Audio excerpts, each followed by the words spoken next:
Welcome back, fellow Trinity YouTubers. We're happy to see you here with us tonight, getting ready to meditate on Wednesday, as we do every week, giving you a physical sensation that you can take into your meditation and help us change the consciousness of the planet. This week, our topic is light. Light is everything.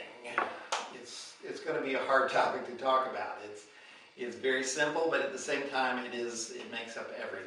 So I'm going to give you one aspect of it. Light is energy, and energy is everything. E equals mc squared. You are energy. You are light, but you're also swimming in a sea of light. It is you, but also you channel it through you. So all you really need to know is what happens when you don't channel it through you. And that's pretty much summed up by a car battery on a cold morning. When things are contracted, when they are tense, when there's no movement, then the energy doesn't flow.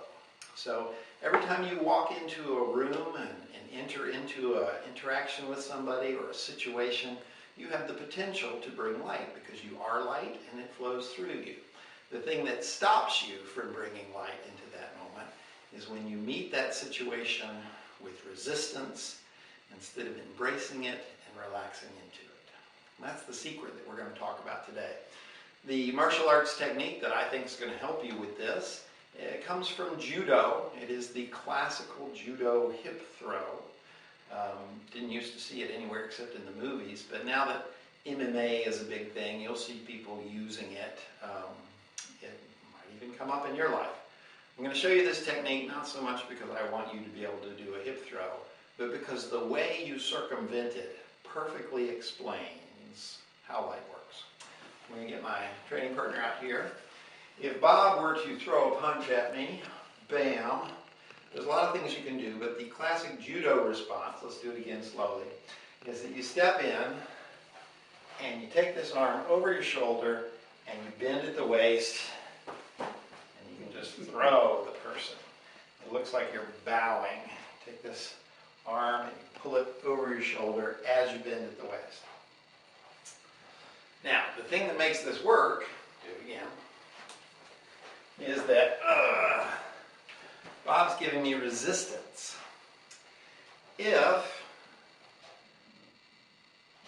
One more time.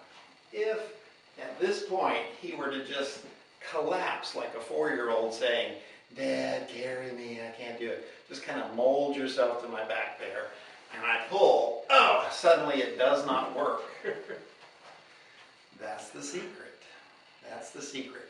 If you have any resistance in your body, even if I'm going to grab him, it is his tension that I'm hanging on to. It allows me to move him around. If he suddenly goes, and just goes slack, there's nothing for me to pull at. I can't move his body. I can flop his arm around, but I can't get hold of his center of gravity, his mass, and pull him simply because he stopped giving me tension to grab onto. It is your resistance, your tension around any subject that prevents you from just letting light flow through you. So once again, if you have a partner, give this a try just because it's a really cool feeling. I'm going to give Bob the same feeling that I had, and maybe he can describe it to you. I do this throw, he's going to step in and parry this, and this hand, you're going to go under like that. And if I stay tense, he has this feeling like he could just flip me over his shoulder, and he can. If you pull hard enough and you do a little bow, you can send the person flying that way. Really easy. But I'm going to do the same thing. And then at the last minute, I'm just going to kind of drape myself over like I'm a 4-year-old and I'm really tired. What's the sensation, Bob? Not going anywhere. Yeah. Suddenly I become unthrowable because I'm not clamping down anymore. Thanks, Bob. That's a good demonstration. I would love for you to try this with a person. Don't throw them, but just get the sensation of tension, no tension.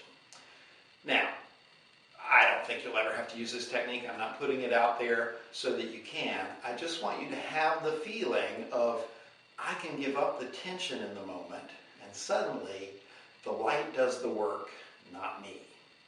You can enter into any situation and it can be really tense. In fact, let's get Bob back out here again. I'm going to ask him to be really grumpy about something. Stupid people at work and this bullshit. Just feel that feeling.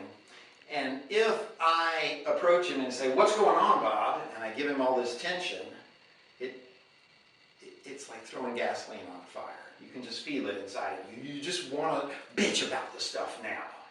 What's going on, Bob? I just can't believe what they're doing at work. It just annoys me. But if we go through the same scenario again, and he's still feeling grumpy, and there's this thing that he's chewing on, and I come in and I go, "What's happening?" Well, I just had a hard day at work. The sensation is a lot different. You really feel inside like this person threw water on my fire instead of gasoline. It's hard to work up a big steam there. Right, because more light is flowing through me. I didn't have to go, "Oh, please, higher spirit, give me more light." It's not that. You just are a creature of light, and more will flow through you and from you if you embrace the situation and relax into it, instead of bringing your intent and your attention and your "I'm going to fix this" and "what are we going to do about this." It is the tension that stops the flow of light. So if you want to increase more light in the situation, if you want to be a bringer of more light in the situation, all you do is go, just like you're a 4-year-old that's too tired and "Please, Daddy, carry me." You just let it all go, and suddenly you are bringing more light. Now, will you do this in every situation? If the person walks in and they're tense, are you going to remember to go, maybe. But here's a tip that's really going to help you. Every morning when you're picking out your clothes, think, are these the most relaxed clothes that I have? Will this help me stay loose and relaxed today? For instance, this morning when I put on this sweater, it's a nice cashmere sweater, and it's very soft, but I put it on without a t-shirt, and although it's soft, there was a little tickle of an itch about it, and I thought, you know what? This is not going to help me go in every moment. So I put on an undershirt. Decisions like that you make every morning around your dress help you approach life from a relaxed, embracing standpoint and allow you to bring more light. So when you get dressed, think, do I need an undershirt? Would mittens help? Should I put on my favorite green cap? What's going to help me be released and relaxed in this moment? Because if I am, I bring more light into every moment. If you think this stuff's cool, stay tuned for more Trinity.